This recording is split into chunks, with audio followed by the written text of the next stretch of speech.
Comme je l'ai dit une fois aux couleurs, ils sont venus nous flatter. Non, il ne faut pas vous armer. Même dernièrement, je pense qu'il y a dans une interview un général américain qui l'a dit encore que nos pays n'ont pas besoin d'être militarisés. C'est leur conception. Nous sommes comme des enfants, c'est eux qui doivent venir s'asseoir, faire la sécurité pour nous. Et beaucoup de pays sont dans cette situation. Ils ne construisent pas d'armée. Et quand la situation arrive, c'est le chaos.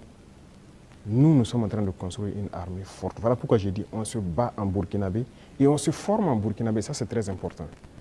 Avant, c'est quoi? Chaque fois, les forces étrangères, tout le monde vient pour former vos soldats. On vous prend comme des moins que rien. Aujourd'hui, beaucoup de forces étrangères cherchent à venir s'entraîner avec nous. Vous n'allez pas imaginer.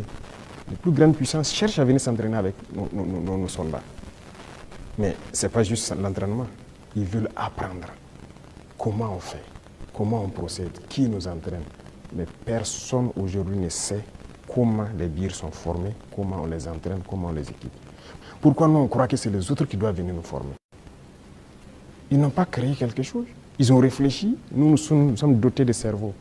Donc, il faut une armée puissante pour faire face à l'adversité. Ils vont continuer à nous encercler. Parce qu'il y aura toujours en Afrique des États comme ça, des chefs d'État comme ça qui vont autoriser. Parce qu'ils ont les mains liées, ils trahissent toujours. Ils vont accepter toujours que les impérialistes viennent chez eux pour attaquer leurs propres frères. Ça, si vous acceptez la révolution, vous devez partir avec ce concept. Ça va exister. Donc on n'y peut rien, on fait avec, mais c'est à nous de nous préparer pour que l'encerclement soit nul, qu'ils ne puissent jamais atteindre leur objectif. C'est tout. Donc on fait avec.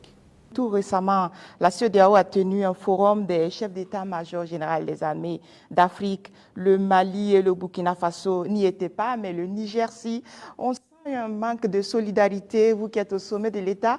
Qu'est-ce que vous pouvez nous dire? Bon, pas un manque de solidarité. Retenez que c'est une confédération, ce n'est pas une fédération. Sur certains aspects, on fait beaucoup de choses, en tout cas en tandem, mais dans la charte, il est dit que des pays peuvent décider des relations et de ce qu'ils peuvent faire. On ne peut pas dire à tel pays de ne pas collaborer avec tel pays, non. On n'est pas à cette étape d'abord. On est en train de consolider la confédération sur les aspects, un bon nombre d'aspects de développement, de défense et de diplomatie. Et après, on va passer à la fédération. Ce sont des étapes. Donc, le Niger peut participer à des rencontres. La confédération, on ne se ferme pas. On fait des ouvertures, on côtoie tout le monde. Nous sommes très panafricanistes, on est vraiment ouverts à l'intégration à tout ce qu'il y a, mais avec des principes.